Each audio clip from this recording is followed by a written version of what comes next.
So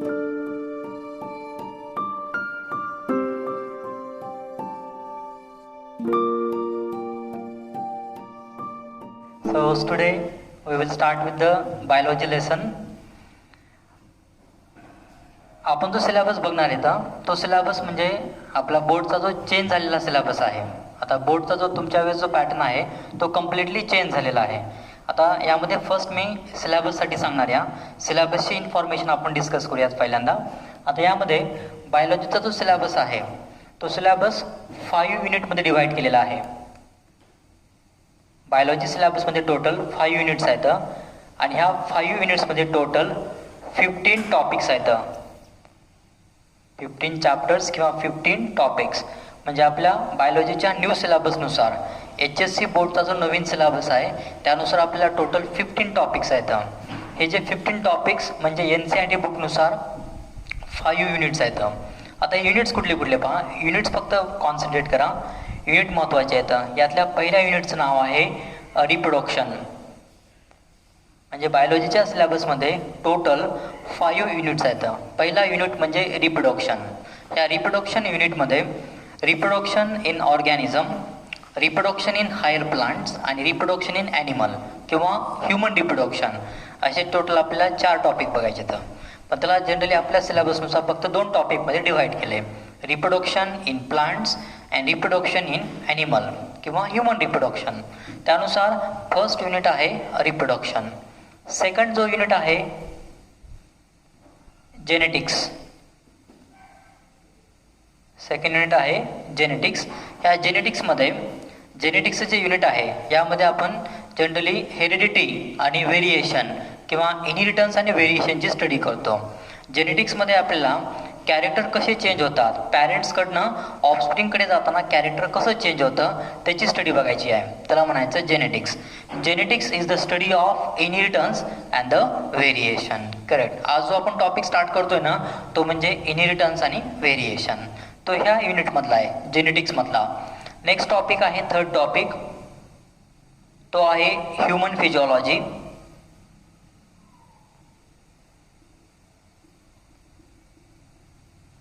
human physiology युनिटमधला. आता याच्यामध्ये ह्युमन फिजिओलॉजीचे काही टॉपिक आहेत आणि काही टॉपिक जे आहेत ते प्लांट फिजिओलॉजीमधले.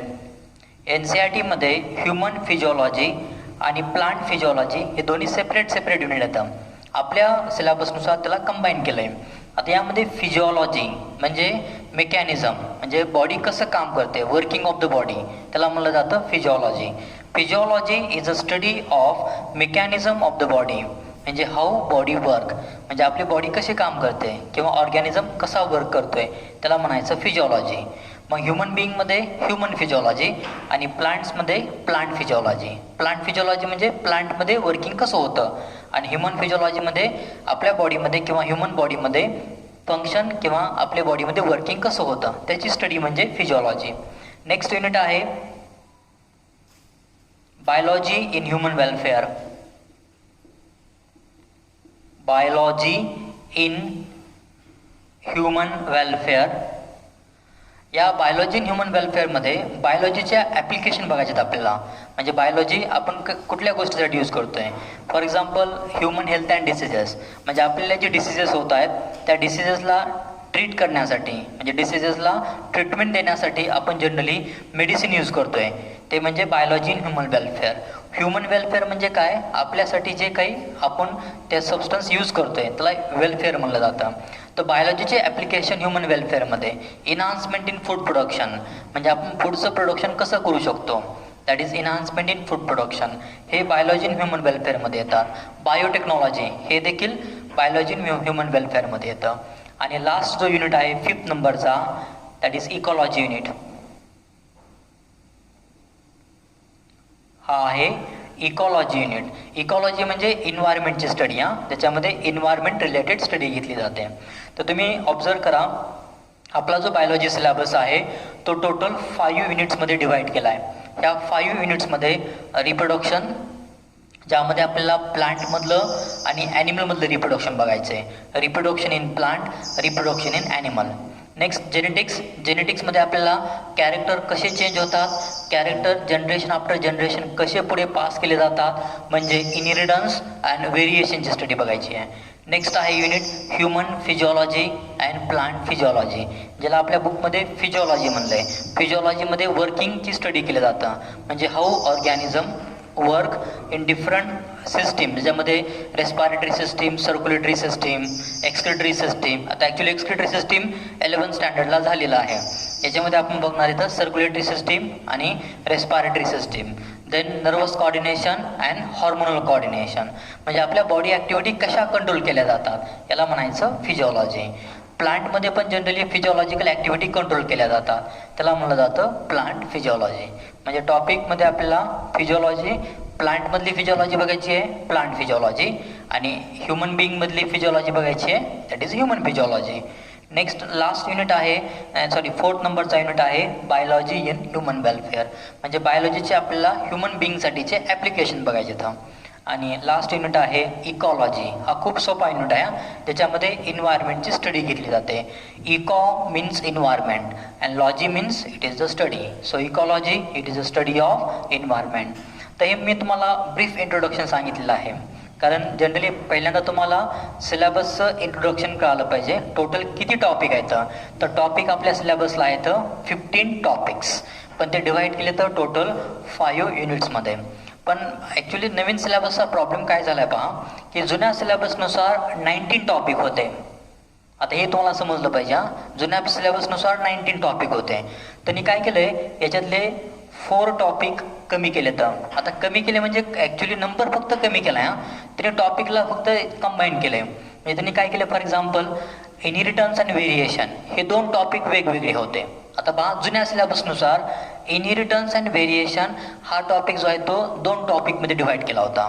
2 टॉपिक कुठले होते, जेनेटिक बेसिस ऑफ इनहेरिटन्स आणि क्रोमोझोमल बेसिस ऑफ इनहेरिटन्स, असे 2 टॉपिक होते.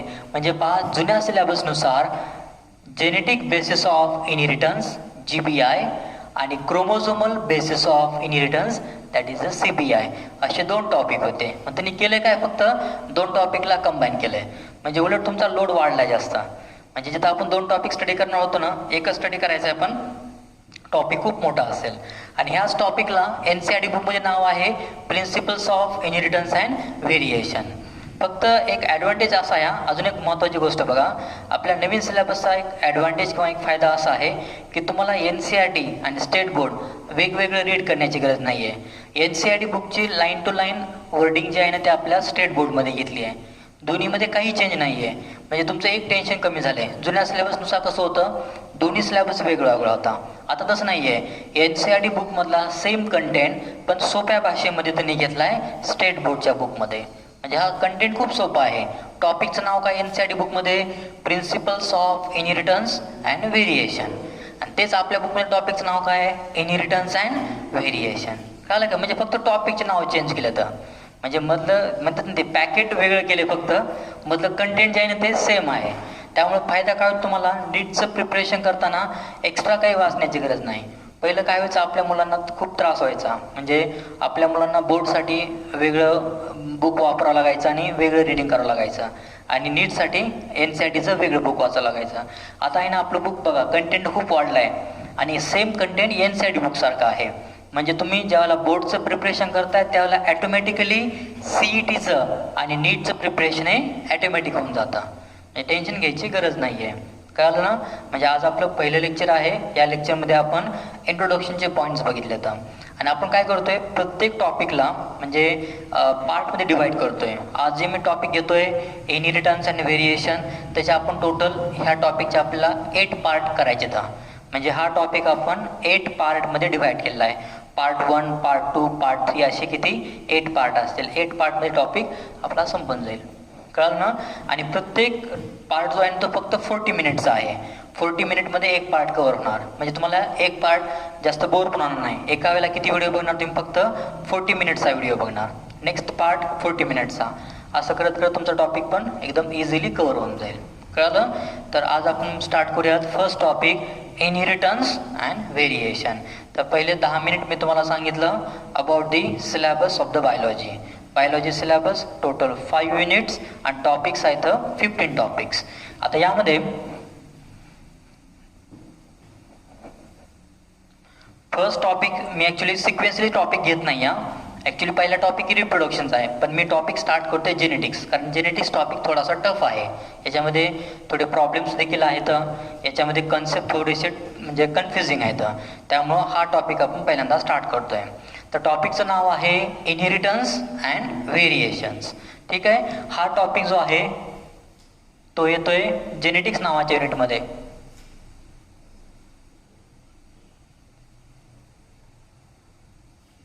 Genetics topic is inheritance and the variation. तो टॉपिक आहे ॲक्च्युली जेनेटिक्समध्ये. आता यामध्ये याचं वेटेज पहा. बोर्ड एक्झामसाठी याचं वेटेज आहे 8 to 10 मार्क्स, म्हणजे विथ ऑप्शन 10 मार्क्स. त्याच्यानुसार 8 मार्क लिहिले मी, 8 to 10 मार्क्स. देन CET-साठी जे आहे ते 10 मार्क्स आहेत. वेटेज जास्त आहे CET-साठी, म्हणजे टोटल आउट ऑफ 100 10 क्वेश्चन्स किंवा 10 मार्क्स हे याच्यावरती CET-मध्ये असतील ना. आणि नीटला जर बघितलं ना तर 5 क्वेश्चन्स, नीटला 5 क्वेश्चन्स. आता आपल्या माहिती आहे नीटमध्ये प्रत्येक क्वेश्चनला 4 मार्क असतात, म्हणजे किती 5 into 4, म्हणजे वेटेज किती झालं 20 मार्क्सचं वेटेज झालं. म्हणजे ज्यावेळेला मी तुम्हाला नीटचं वेटेज सांगत जाईल ना त्यावेळेला मी तुम्हाला त्याचे क्वेश्चन सांगत जाईल. म्हणजे ह्या टॉपिकला NCERT बुकमध्ये नाव आहे principles of inheritance and variation, आणि त्याचं वेटेज आहे 5 क्वेश्चन. 5 क्वेश्चन म्हणजे 5 into 4, म्हणजे प्रत्येक क्वेश्चनला 4 मार्क्स आहेत, म्हणजे किती 20 मार्क्स झालं. ठीक आहे. आता आपण टॉपिक स्टार्ट करूयात, इनहेरिटन्स अँड द व्हेरिएशन.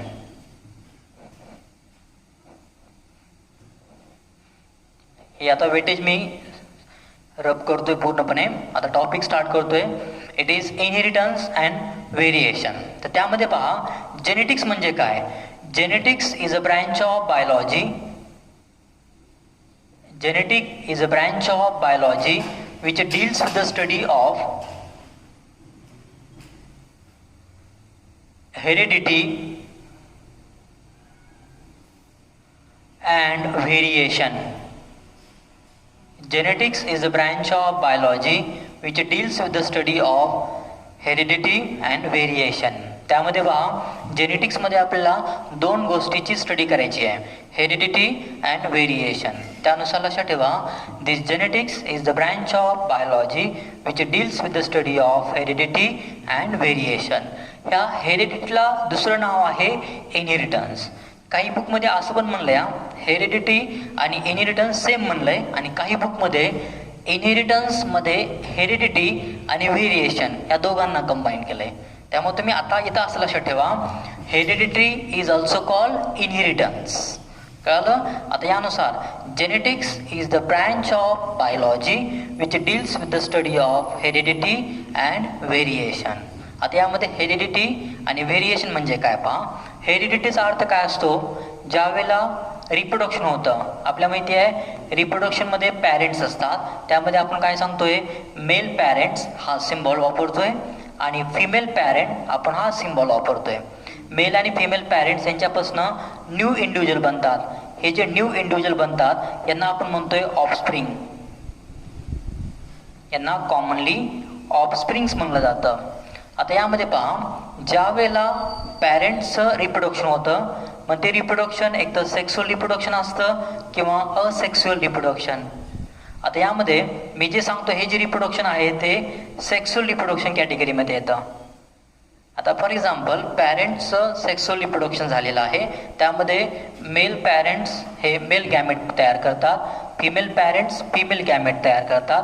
दोघांचं फ्युजन होतं आणि फ्युजनपासून पुढे झायगोट तयार होतो आणि त्यापासून पुढे एम्ब्रिओ म्हणजे न्यू ऑफस्प्रिंग तयार होतात. मग ज्या वेळेला पॅरेंट्सपासून नवीन ऑफस्प्रिंग तयार होतात म्हणजे न्यू इंडिव्हिज्युअल तयार होतात, तर त्या प्रोसेसमध्ये कॅरेक्टर पॅरेंट्सकडनं पुढे ट्रान्सफर केले जातात. मग हे जे कॅरेक्टर पॅरेंट्सकडनं पुढे ट्रान्सफर होण्याच्या प्रोसेसला म्हणायचं heredity.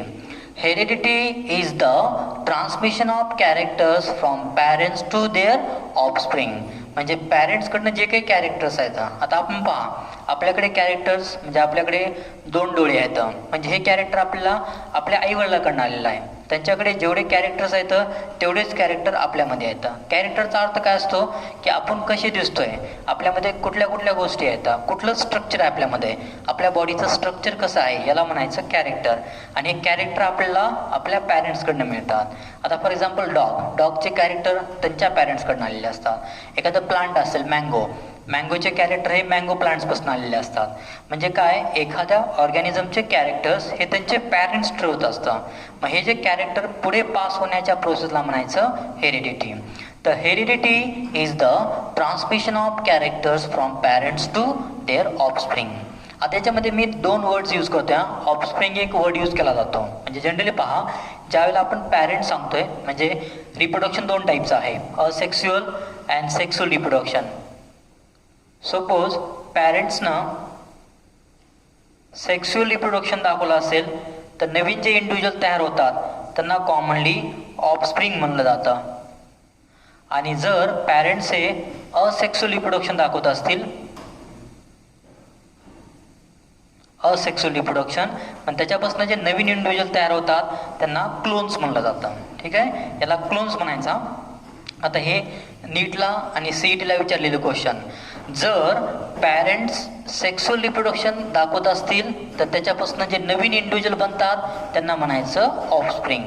Offsprings are the new individual which is generated by sexual reproduction. आणि क्लोन्स म्हणजे these are the new individuals generated due to asexual reproduction.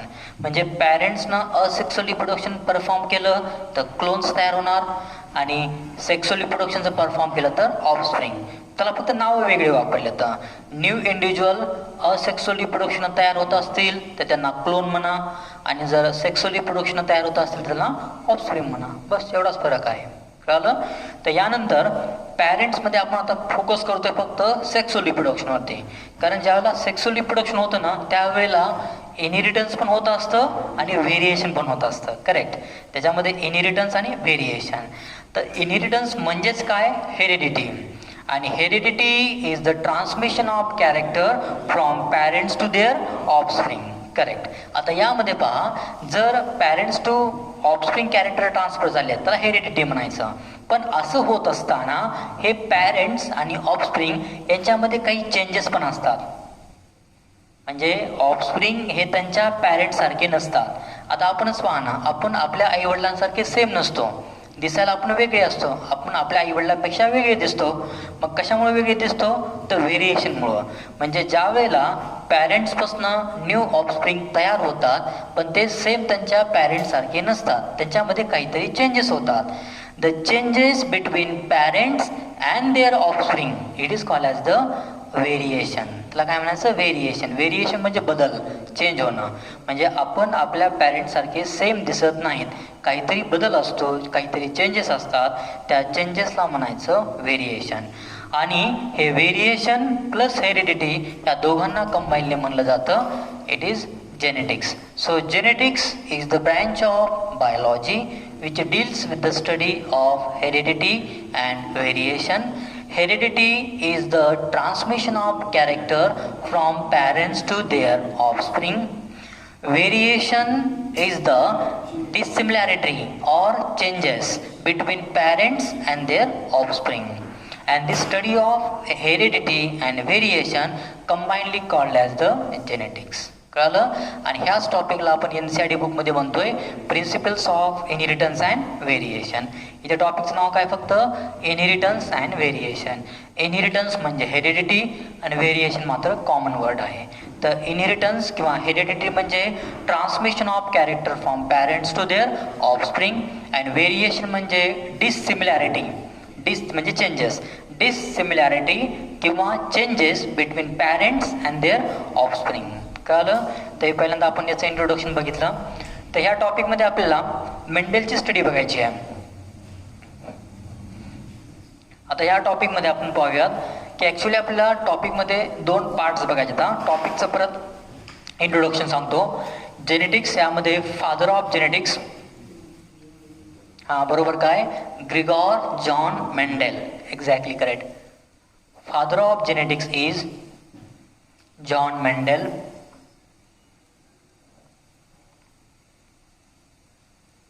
Father of genetics म्हणजे कोण? Gregor John Mendel. मेंडेल नाव लक्षात ठेवा. तर जेनेटिक्समध्ये जे काही वर्क केलेलं आहे ते मेंडेल सायंटिस्टनं केलं आहे. आता ह्या टॉपिकमध्ये आपल्याला 2 पार्ट्स बघायचे तर ह्या टॉपिकमध्ये पहिला जो पार्ट आहे तो म्हणजे मेंडेलिझम. फर्स्ट पार्ट आहे मेंडेलिझम. सेकंड पार्ट आहे पोस्ट. बघा हे टर्म्स समजतात का तुम्हाला? पोस्ट मेंडेलिझम. मेंडेलिझम आणि पोस्ट मेंडेलिझम. आता बायोलॉजीमध्ये वर्ड कसा असतो, एखाद्या सायंटिस्टनं एखादं रिसर्च केलं ना की शेवटी असा वर्ड असतो ISM. म्हणजे मेंडेलनं जे वर्क केलंय, मेंडेलनं जे रिसर्च केलंय त्याला मेंडेलिझम म्हणायचं. डार्विननं, तुम्हाला माहिती आहे ना डार्विन, इव्होल्युशनमध्ये डार्विननं इव्होल्युशनमध्ये काम केलंय त्याला म्हणलं जातं डार्विनिझम. डार्विननं केलेलं इव्होल्युशनमधलं वर्क डार्विनिझम, मेंडेलनं केलेलं वर्क मेंडेलिझम. म्हणजे खूप कमी सायंटिस्ट आहेत ज्यांच्या नावापुढे असा वर्ड वापरला जातो. म्हणजे खूप डिटेलमधलं वर्क असेल आणि खूप महत्त्वाचं रिसर्च असेल तरच त्या सायंटिस्टचं नाव वापरलं जातं. तसं आपण बायोलॉजीमध्ये फक्त 2 सायंटिस्टला इम्पॉर्टन्स देतो आहे. एक मेंडेलला, ज्यांनी जेनेटिक्समध्ये काम केलं त्याला मेंडेलिझम म्हणायचं. म्हणजे मेंडेलचं जेनेटिक्समधलं जे रिसर्च आहे त्याला म्हणायचं मेंडेलिझम आणि डार्विनचं इव्होल्युशनमध्ये जे वर्क आहे त्याला म्हणायचं डार्विनिझम. आता यामध्ये बघा जेनेटिक्समध्ये टोटल 2 पार्टमध्ये आपण स्टडी बघतोय. जी मेंडेलनं स्टडी केली त्याला म्हणायचं मेंडेलिझम. यामध्ये मेंडेलची स्टडी बघायची आपल्याला. मेंडेलनं कुठल्या फॉर्ममध्ये स्टडी केलेली आहे, त्यांनी कुठल्या कुठल्या गोष्टीचा अभ्यास केलेला आहे त्याला म्हणायचं मेंडेलिझम. आणि मेंडेलच्या नंतर जे रिसर्च करण्यात आलं त्याला म्हणायचं पोस्ट मेंडेलिझम. पोस्ट म्हणजे काय? पोस्ट म्हणजे नंतर, एखाद्या गोष्टीच्या नंतर केलेलं काम. म्हणून मेंडेलच्या नंतर जेनेटिक्समध्ये जे रिसर्च करण्यात आलं त्याला म्हणायचं पोस्ट मेंडेलिझम. म्हणजे आपल्याला ह्या टॉपिकमध्ये मेंडेलची स्टडी म्हणजे मेंडेलिझम स्टडी करायचं आहे आणि मेंडेलच्या नंतर केलेलं जे काम आहे त्याला म्हणायचं पोस्ट मेंडेलिझम. ह्या पोस्ट मेंडेलिझमला न्यू मेंडेलिझम देखील म्हणलं जातं. न्यू म्हणजे नवीन, म्हणजे जेनेटिक्समध्ये केलेलं न्यू रिसर्च याला म्हणलं जातं न्यू मेंडेलिझम. न्यू म्हणजे न्यू, नवीन काहीतरी केलं आहे. आणि पोस्ट म्हणजे काय? मेंडेलच्या नंतर. म्हणजे इनहेरिटन्स अँड व्हेरिएशन ह्या टॉपिकमध्ये आपल्याला 2 गोष्टीची स्टडी बघायची आहे.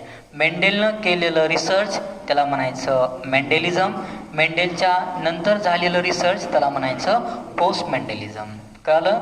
तर या टॉपिकमध्ये टोटल 2 पार्ट्स आहेत. त्यातला पहिला पार्ट आपण स्टार्ट करूया मेंडेलिझम. कळलं? मेंडेलिझमचा हा मेंडेलचा जो पार्ट आहे याचं वेटेज आणि ह्या गोष्टी ज्या आहेत आपण कम्प्लिटली सांगितलेलं आहे.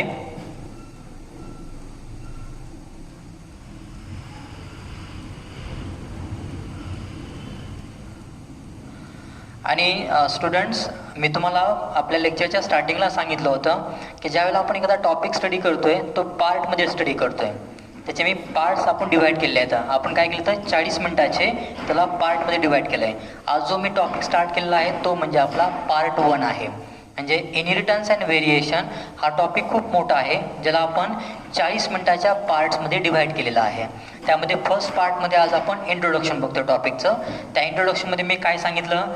जेनेटिक्स.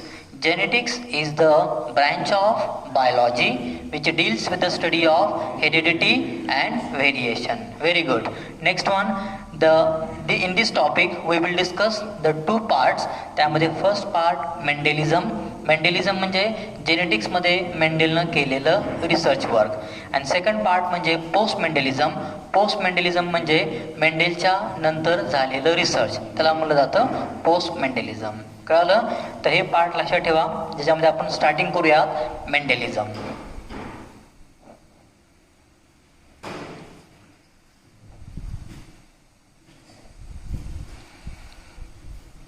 आणि टॉपिक एक लक्षात ठेवा, खूप इंटरेस्टिंग टॉपिक आहे.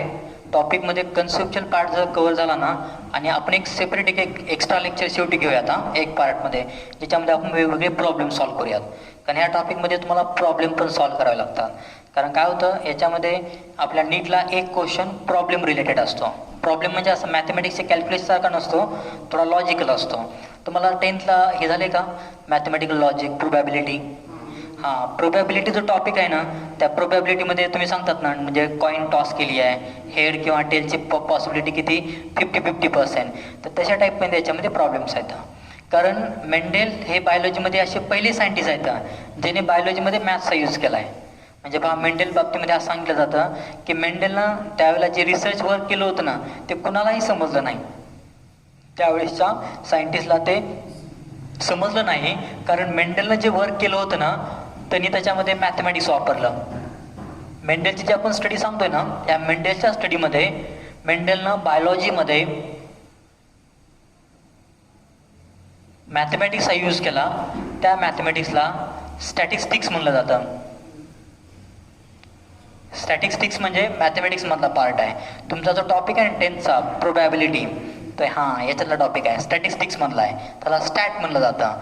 आणि यालाच पुढे नाव दिलं बायोस्टॅटिस्टिक्स, म्हणजे बायोलॉजीमध्ये स्टॅटचा यूज करणं. म्हणजे आपण सांगतो ना, ह्या वर्षी पाऊस एवढा पडणार आहे, हे कशावरून सांगितलं जातं? ह्या स्टॅटिस्टिक्सवरनं सांगितलं जातं. कळलं का? म्हणजे हवामान खातं देखील याचा यूज करतं. म्हणजे ह्या वर्षी किती पाऊस पडणार आहे, ह्या वर्षी किती म्हणजे प्रमाणामध्ये नुकसान होईल, किंवा ह्या सगळ्या गोष्टी याच्यावरनं सांगितलं जातं. मग मेंडेलनं काय केलं, त्याचं वर्क करण्यासाठी त्यांनी बायोलॉजीमध्ये मॅथमॅटिक्स यूज केलं. त्याला म्हणलं जातं स्टॅटिस्टिक्स, त्याला बायोस्टॅटिस्टिक्स म्हणलं जातं. म्हणून मेंडेलनं जे केलेलं जे वर्क आहे ते त्यावेळेसच्या सायंटिस्टला कळालं नव्हतं. आता मेंडेलनं त्यांचं जे रिसर्च केलेलं आहे त्याला आपण मेंडेलिझम म्हणतोय. तर टॉपिकमधला पहिला पार्ट बघूयात आपण, मेंडेलिझम. त्यातल्या काही टर्म्स.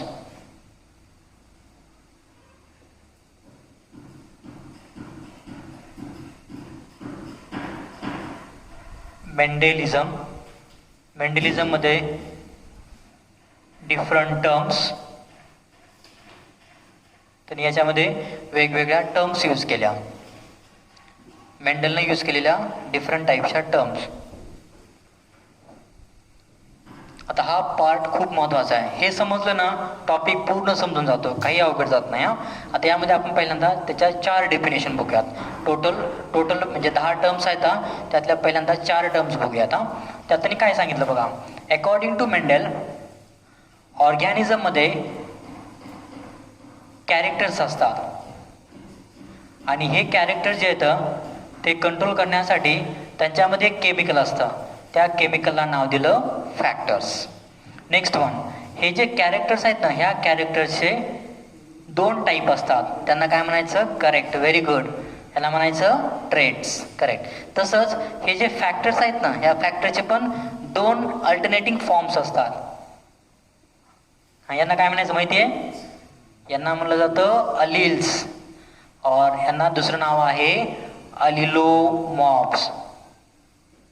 यांना अलील्स म्हणायचं किंवा अलिलोमॉर्फ्स म्हणलं जातं. आता फक्त एवढ्या 4 टर्म लक्षात ठेवा. तर basically we will understand 4 term. त्या 4 टर्ममध्ये कॅरेक्टर्स, ट्रेट्स, फॅक्टर्स आणि अलील्स किंवा अलिलोमॉर्फ्स. आता यामध्ये कॅरेक्टर म्हणजे काय पहा. एखाद्या ऑर्गॅनिझमचे जे एक्सटर्नल कॅरेक्टर दिसतात ना, किंवा एक्सटर्नल ऑब्झर्वेबल थिंग्स, म्हणजे आपण एखाद्या ऑर्गॅनिझमला बघितल्याबरोबर त्याच्या ज्या गोष्टी आपल्या एक्सटर्नली दिसतात त्याला काय म्हणायचं? कॅरेक्टर्स. कॅरेक्टर्स म्हणजे external observable things. External observable things यांना म्हणलं जातं कॅरेक्टर्स. म्हणजे सपोज आपण आंब्याचं झाड पाहिलेलं आहे, मँगो ट्री. मग मँगो ट्रीचे लीफ कसे आहेत, त्या प्लांटचं ते फ्रूट्स कसे आहेत, त्या फ्रूटला टेस्ट कशी आहे. म्हणजे आपण एखाद्या ऑर्गॅनिझमला पाहिल्याबरोबर त्याचे जे कॅरेक्टर दिसत आहेत, आपण टायगर पाहिला तो वेगळा दिसतो, आपण कॅट पाहिलं ते वेगळे दिसते, आपण माईस, उंदीर पाहिला तो वेगळा दिसतो. म्हणजे प्रत्येक ऑर्गॅनिझमचे कॅरेक्टर जे आहेत एक्सटर्नली ते वेगवेगळे असतात. म्हणजे एखाद्या ऑर्गॅनिझमचे एक्सटर्नल ऑब्झर्वेबल थिंग्स, म्हणजे ज्या आपण डोळ्यानं पाहू शकतो, त्याला म्हणायचं कॅरेक्टर्स. तर कॅरेक्टर्स म्हणजे external observable things of the organism. आता हे जे कॅरेक्टर्स आहेत ते कॅरेक्टर 2 असू शकतात. म्हणजे फॉर एक्झाम्पल मी म्हणलं आपली हाईट काय आहे, आपण काय सांगू, एखाद्याची हाईट जास्त आहे म्हणजे टॉल, एखाद्याची हाईट कमी आहे म्हणजे डॉर्फ. आता फॉर एक्झाम्पल आपण म्हणलं स्किन कलर कसा आहे, आपण काय म्हणतो फेअर आहे किंवा डार्क आहे. कळलं, म्हणजे आपल्या बॉडीचा पॅटर्न कसा आहे, लीन आहे का फॅटी आहे. म्हणजे आपण काय सांगू शकतो की एखादी गोष्ट, एखादं कॅरेक्टर सांगितल्याबरोबर त्याचे आपण 2 अल्टरनेटिंग फॉर्म सांगतो. म्हणजे फॉर एक्झाम्पल मी म्हणलंय हाईट, हाईट सांगा बरं काय असेल, हाईट म्हणजे कॅरेक्टर, आणि त्या कॅरेक्टरचे 2 अल्टरनेटिंग फॉर्म सांगावर काय काय असणार, एक तर टॉल तरी असेल किंवा डॉर्क तरी असेल. मग त्यानुसार लक्षात ठेवा की ज्यावेळेला आपण कॅरेक्टर सांगतोय तर त्या कॅरेक्टरचे मिनिमम किती ट्रेट असतात, 2 ट्रेट. मग ट्रेट म्हणजे काय, ट्रेट इज द अल्टरनेटिंग, बघा ट्रेट इज द अल्टरनेटिंग किंवा alternative forms of the characters.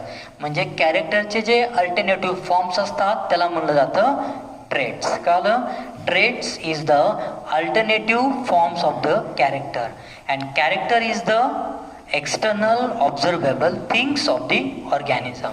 आणि त्या कॅरेक्टरचे जे 2 अल्टरनेटिव्ह फॉर्म्स असतात, बघितल्याबरोबर आपण सांगू शकतो हे टॉल आहे हा डॉर्फ आहे, त्याला म्हणायचं ट्रेट्स. आता यानंतर आपले की जे कॅरेक्टर्स असतात ते कॅरेक्टर कोण ठरवतं, DNA ठरवतं. म्हणजे आपल्या बॉडीमध्ये DNA, पण मेंडेलला DNA माहीत नव्हता. मग मेंडेलनं काय सांगितलं की प्रत्येक ऑर्गॅनिझमच्या बॉडीमध्ये असा काहीतरी केमिकल असतो, त्या केमिकलला त्यांनी नाव दिलं फॅक्टर. मेंडेलला न्यूक्लियस माहीत नव्हतं, मेंडेलला DNA RNA माहीत नव्हतं. मग मेंडेलनं काय सांगितलं की ऑर्गॅनिझमचे कॅरेक्टर कंट्रोल करण्यासाठी त्यांच्या बॉडीमध्ये एक स्पेशल टाईपचं स्ट्रक्चर असतं ज्याला त्यांनी नाव दिलं फॅक्टर्स. कळलं, म्हणजे factor is the chemical which control the character, किंवा मी असं म्हणू शकतो characters are control by the factors. आणि जसं कॅरेक्टरचे 2 ट्रेट असतात तसं फॅक्टरचे 2 एक्झॅक्टली अलिल्स असतात, किंवा त्याला म्हणायचं अल्टरनेटिव्ह मॉर्फ, अल्टरनेटिव्ह फॉर्म्स, त्याला अलिलोमॉर्फ्स म्हणतोय आपण. म्हणजे तर मी काय सांगेल, अलिल्स म्हणजे काय किंवा अलिलोमॉर्फ्स म्हणजे काय, तर alternative forms of the factors, याला म्हणायचं अलिल्स किंवा अलिलोमॉर्फ्स. आता पहा मी 4 डेफिनेशन कंबाईनली सांगतोय. त्यामध्ये characters are the external observable things of the organism. त्यानंतर कॅरेक्टरचे ट्रेट्स असतात, म्हणजेच काय, alternative forms of the character, it is called as the traits. For example height is character, tall and dwarf is exactly alleles किंवा त्याचे traits असणार, एक tall आणि दुसरं जे आहे ते डॉर्फ. नेक्स्ट वन, फॅक्टर म्हणजे काय, फॅक्टर म्हणजे काय, it is the chemical which determine the character of the organism. म्हणजे फॅक्टर म्हणजे काय, characters of the organism is control by factors, and the alternative forms of the factor it is called alleles or allelomorphs. याला alleles किंवा अलिलोमॉर्फ्स म्हणायचं. कळलं. So ह्या टॉपिकमध्ये आज आपण फक्त इथपर्यंतचा पार्ट बघतोय. That this part up to the introduction किंवा टर्म्स अबाउट दी मेंडेल. आपण टॉपिक स्टार्ट केला आहे इनहेरिटन्स अँड व्हेरिएशन. त्यामध्ये आपला पहिला पार्ट स्टार्ट करतोय आपण मेंडेलिझम. मेंडेलिझममध्ये आज तुम्हाला मी फक्त बेसिक 4 टर्म सांगितल्या, आता बेसिक 4 टर्म. त्याच्यामध्ये character is the external observable things of the organism. Next one, trait, it is the alternative forms of the characters. Next is a factor, factor is a chemical which control the characters. आणि next one is the alleles or allelomorphs, it is the alternative forms of the exactly factors. This is the alternative forms of the factors. तर next part आपण next पार्टमध्ये divide करणार आता, second पार्टमध्ये बघूयात.